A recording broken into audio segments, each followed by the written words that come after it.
Normal ಆಗಿ ಕೊಡ್ತಾ ಇದೀವಿ, ವಿಶೇಷವಾಗಿ ಏನು ಬೇಡ.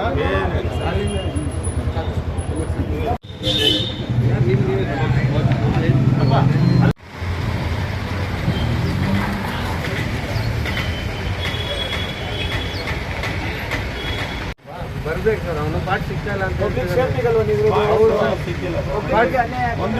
ಪಾರ್ಟ್ಸ್ ಸಿಗ್ತಾ ಇಲ್ಲ ಅಂತ ಹೇಳ್ತಿದ್ದಾನೆ DVRದು. ಅದಕ್ಕೆ ಹೋಗಿದೆ ಬೆಂಗಳೂರು ಹೋಗಿದೆ ಮಾಡ್ಕೊಂಡ್ ಬರ್ತೀನಿ ಅಂತ ಹೇಳಿದ್ದಾನೆ.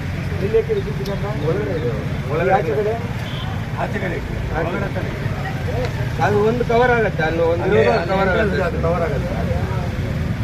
ಅದು ಒಳಗಡೆ ಇದೆ, ಬಟ್ ಹೊರಗಡೆ ಕವರ್ ಆಗತ್ತೆ.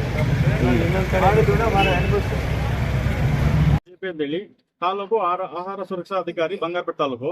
ಸೊ ಕಳೆದ ರಾತ್ರಿ ಯಾವುದೋ ಒಬ್ಬ ಮಹಿಳೆ ಇಲ್ಲಿ ಊಟ ಮಾಡಿ ಅಲ್ಲಿ ಬಿದ್ದು ನನಗೆ ಅನಾರೋಗ್ಯ ಪೀಡಿತ ಆಗಿದೆ ಅಂತೇಳಿ ಸಾಮಾಜಿಕ ಮಾಧ್ಯಮ ಮೂಲಕ ನಮ್ಮ ಗಮನಕ್ಕೆ ಬಂತು. ಸೊ ಅದನ್ನ ಆಧಾರಿತವಾಗಿ ನಾವು ಮತ್ತೆ ನಗರಸಭೆ ಕಮಿಷನರ್ ಮತ್ತೆ ನಾವು ತಂಡ ಮತ್ತೆ ಪೊಲೀಸ್ ಇಲಾಖೆ ಮತ್ತೆ ಪತ್ರಕರ್ತರ ಎಲ್ಲ ತಂಡದೊಂದಿಗೆ ಭೇಟಿ ಮಾಡಿ ಏನೇ ನ್ಯೂನತೆಗಳು ಕಂಡು ಬಂದಿದೆ ಅದನ್ನ ನಮ್ದು ಜ್ಞಾನಾತ್ಮಕವಾಗಿ ನೋಡಿ ಅವ್ರಿಗೆ ಎಲ್ಲ ಸೊ ನೋಟಿಸ್ ಮುಖಾಂತರ ನಿಲ್ಲಿಸಿ ಎಲ್ಲ ಸರಿಪಡಿಸಿದ ನಂತರ ಯಾವುದೇ ಆರೋಗ್ಯಕ್ಕೆ ಕುಂದುಕೊರತೆ ಬಾರದಂತೆ ಮಾರ್ಗದರ್ಶನದ ಪ್ರಕಾರ ವ್ಯಾಪಾರ ಮಾಡುವಂತೆ ಸೂಚಿಸಲಾಗಿದೆ. ಮತ್ತೆ ಅದೇ ರೀತಿ ಕೆಲವೊಂದು ನಮ್ಮ ಗಿರಾಕಿಗಳಾಗ್ಬೋದು, ನಮ್ಮ ಪತ್ರಕರ್ತರಾಗಲಿ ಸ್ವಲ್ಪ ಗುಣಮಟ್ಟದ ಆಹಾರ ಇಲ್ಲದಿರೋದು ನಮ್ಗೆ ಟೆಸ್ಟಿಂಗ್ ಕಳಿಸ್ಬೇಕು ಅಂತ ಹೇಳಿದ್ರೆ, ಸೊ ಟೆಸ್ಟಿಂಗ್ ಕಳಿಸ್ಬೇಕಂದ್ರೆ ಸ್ವಲ್ಪ ಕಾಲಾವಕಾಶ ಬೇಕಾಗುತ್ತೆ. ಸೊ ಹಾಗಾಗಿ ಈಗ ಓರಲ್ ಆಗಿ ನಾವು ಅದನ್ನ ಪ್ಯಾಕ್ ಮಾಡ್ಕೊಂಡು ಅಳಿಸೋಗುತ್ತೆ ಅಂತ ಹೇಳಿದ್ದಾರೆ. ಅದನ್ನ ಕೂಲಂಕುಷವಾಗಿ ಪರಿಶೀಲಿಸಿ ಮತ್ತೆ ತದನಂತರ ಕಾನೂನಾತ್ಮಕವಾಗಿ ಆಹಾರ ಮಾದರಿ ತೆಗೆದು ಮತ್ತೆ ನಮ್ಮ ಸರ್ಕಾರಿ ಆಹಾರ ಪ್ರಯೋಗಶಾಲೆಯಲ್ಲಿ ಪರೀಕ್ಷಿಸಿ ತದನಂತರ ಏನಾಗಿದೆ ಕಂಡು ಬಂದು ಮೇಲಧಿಕಾರಿಗಳಿಗೆ ಶಿಫಾರಸು ಮಾಡ್ತೇವೆ.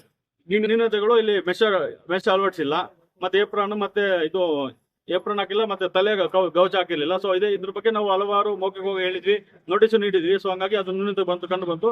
ಇದನ್ನ ಸರಿಪಡಿಸಲು ಇದನ್ನ ನೋಟಿಸ್ ಜಾರಿ ಮಾಡಿದ್ವಿ. ನೋಟಿಸ್ ಜಾರಿ ಮಾಡಿ ಇದನ್ನ ನ್ಯೂನತೆ ಸರಿಪಡಿಸಿದ ಮೇಲೆ ಅವರ ವ್ಯಾಪಾರ ವಹಿವಾಟು ಮುಂದುವರಿಸುವಂತೆ ಹೇಳಿದ್ವಿ. ಸೀಸನ್ ಅಂತ ಹೇಳಿದ್ರೆ ಅವ್ರಿಗೆ ಕಾಲಾವಕಾಶ ಕೇಳಿದ್ದಾರೆ, ಯಾಕಂದ್ರೆ ಎಲ್ಲಾನು ನಮ್ಮ ಜೀವನ ಇದೆ, ಕಾಲಾವಕಾಶ ಕೊಡಿ ಅಂತ ಹೇಳಿದ್ದಾರೆ. ಸೊ ಇದನ್ನ ಬಂದ್ ಮಾಡಿ ತಾತ್ಕಾಲಿಕ ಬಂದ್ ಮಾಡಿದ್ವಿ. ಸೊ ಅದನ್ನ ರೆಡಿ ಪಡಿಸಿದ ಮೇಲೆ ಇದೇ ಥೀಮ್ ಬಂತು ಮತ್ತೆ ಓಪನ್ ಮಾಡಕ್ಕೆ ನಾವು ಅನುಮತಿ ಟೈರ್ ಘಟಕದಲ್ಲಿ ಇದೇ ಸೇಮ್ ಪ್ರಾಬ್ಲಮ್ ಇದೆ ಅಲ್ಲ, ಅದನ್ನು ಕ್ಲೋಸ್ ಮಾಡ್ತಾರೆ, ಅದು ಕ್ಲೋಸ್ ಮಾಡ್ತಾರೆ ಸೇಮ್ ಎಲ್ಲಾನು. ಯಾಕಂದ್ರೆ ಎರಡು ಒಂದೇ ದಿವಸಗಳಂತೇನಿಲ್ಲ. ರಿಪೋರ್ಟ್ ಈಗ ರಿಪೋರ್ಟ್ ನಾವು ಇದೆಲ್ಲ ಮಾಡಿ ಸುಮ್ಮನೆ ನೆಗಟ್ ಐಡಿಯಲ್ ತಗೊಂಡು ಇವಾಗ ಅಲ್ಲೇ ಬಗ್ಗೆ ತಾತ್ಕಾಲಿಕ ಕ್ಲೋಸ್ ಮಾಡಿದ್ವಲ್ಲ,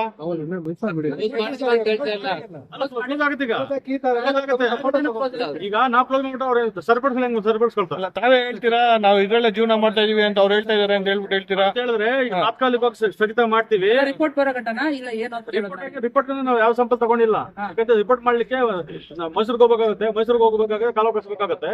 ಸೊ ಹಂಗಾಗಿ ಅಲ್ಸೋಗುತ್ತೆ ಅಂತ ಹೇಳಿ ಅದನ್ನ ಸ್ಯಾಂಪಲ್ ತಗೊಂಡಿದ್ವಿ. ಶಾಂಪಲ್ ಸೇರಕ್ ತಗೊಂಡಿಲ್ಲ ಸರ್ ನೀವು, ಯಾಕಂದ್ರೆ ಅಲ್ಲಿ ಮಾಂಸ ಪೀಸ್ ತಗೋಬೇಕಾಗಿತ್ತು, ಮತ್ತೆ ಕೆಳಗಡೆ ಆಯಿಲ್ ಅಲ್ಲಿ ಇರುತ್ತೆ ಅದನ್ನ ತಗೋಬೇಕಾಗಿತ್ತು, ಬೇರೆ ಬೇರೆ ಐಟಮ್ಸ್ ಇದೆ ಅದು ತಗೋಬೇಕಾಗಿತ್ತು. ಬರೀ ಅನ್ನ ಮಾತ್ರ ತಗೊಂಡ್ರೆ ಹೆಂಗ್ ಸರ್ ಗೊತ್ತಾಗುತ್ತೆ? ನೀವು ಕಂಪ್ಲೇಂಟ್ ದೂರ ಬಂದಿರೋದು ಅನ್ನ ಮಾತ್ರ ಅಂತ ಹೇಳಿದಿರಾ ಸರ್? ಅದು ಮೊಸರು ಬಜ್ಜಿಯಲ್ಲಿ ಇದ್ದಿದ್ದು ಸರ್, ಅದು ಇಲ್ಲಿ ಇದ್ದಿದ್ದು ಮೊಸರು ಬಜ್ಜಿಯಲ್ಲಿ. ಅದ್ ನೀವು ಎಲ್ಲಾನು ಪರಿಶೀಲನೆ ಮಾಡ್ಬೇಕಾಗತ್ತೆ. ಆದ್ರೆ ತಾವ್ ಯಾವ್ದು ರೀತಿ ತಗೊಂಡಿಲ್ವಲ್ಲ. ಮತ್ತೆ LPG ಸಿಲಿಂಡರ್ ನೋಡಿದ್ರಲ್ವಾ ತಾವು? LPG ಸಿಲಿಂಡರ್ಗೆ ಅದಕ್ಕೆ ಒಂದು ತಂಡ ಇದೆ. ಸೊ LPG ಸಿಲಿಂಡರ್ ಏನಂದ್ರೆ ತಂದು ನಾವು ಸದಸ್ಯ ಅಷ್ಟೇ, ಅದು ಬಿಟ್ಟು ಆಹಾರ ನಗರಕ್ಕೆ ಸರಬರಾಜು ಫುಡ್ ಇನ್ಸ್ಪೆಕ್ಟರ್ ಬರಬೇಕಾಗುತ್ತೆ. ಸರ್ ನೇರ ಮಾತು, ಫೀಸ್ ಮಾಡ್ತೀರಾ ಮಾಡಲ್ವಾ? ಈಗ ಬಂದ್ ಮಾಡಿದೀವಲ್ಲ, ಬಂದ್ ಮಾಡಿಲ್ಲ ಸರ್. ನ್ಯೂನತೆ ಸರಿಪಡಿಸಂಗೆ ನಾವು ಬಂದ್ ಮಾಡ್ಬಿಟ್ರೆ ನ್ಯೂನತೆ ಸರಿಪಡಿಸಂಗೆ ಅವರು ಅಲ್ಲ ಸರ್. ಈಗ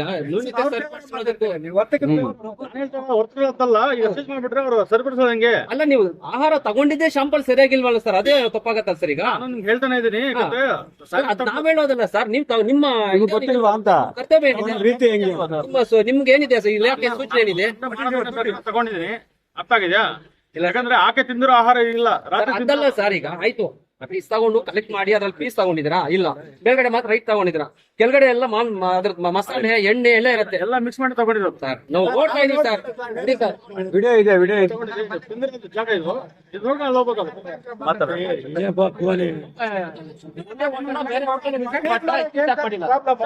ನಾವು ರೂಟೀನ್ ಮಾಡ್ತಾನೆ ಇದೀವಿ. ಇಲ್ಬೇಡ ಸರ್, ಯಾಕಂದ್ರೆ ತಂಡದೊಂದಿಗೆ ಕಮಿಷನ್ ಸರ್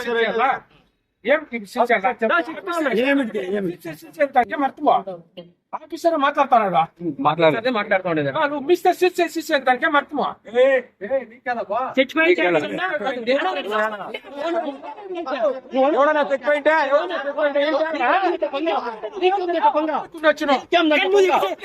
మాట్లాడా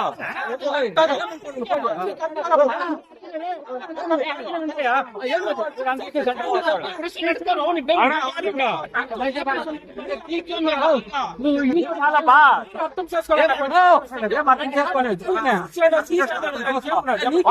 అర్థం చేసుకుంటావు చెప్తారా అవును